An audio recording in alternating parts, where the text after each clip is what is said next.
হাই everyone আৰু এটা নতুন ভিডিঅ'লৈ আপোনালোকে স্বাগতম জনালোঁ। এইটো হ'ল ক'লা কচুৰ ঠাৰা আৰু এতিয়া মই পনীৰ বনাম। বজাৰৰ দিন আজি ধৰ 3টা বিছত উঠিছোঁ মই। আজি বজাৰৰ দিন বহুত কষ্ট হ'ল।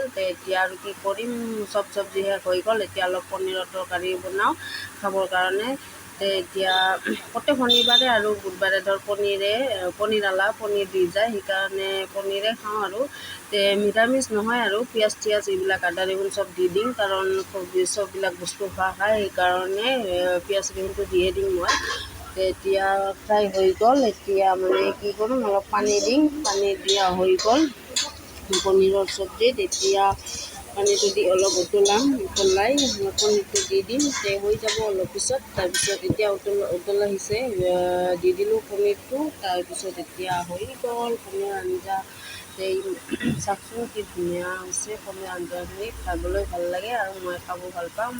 আৰু বন্ধু বান্ধৱীসকল ভাল পায় নে নাপায় মই নাজানো, মই কিন্তু পনীৰ আঞ্জা বৰ ভাল পাওঁ। এতিয়া ভাত খাম, ল'ৰাটো আৰু মই ভাজি লৈছোঁ পনীৰৰ আঞ্জা আৰু কোমোৰা ভাজি আৰু চাটনি পাপৰ এইবিলাক কিবা কিবি আৰু ল'ৰাটো এতিয়া খাই আছে, ময়ো খাই খাম। আৰু নতুন ভিডিঅ'লৈ লগ পাম। Bye bye.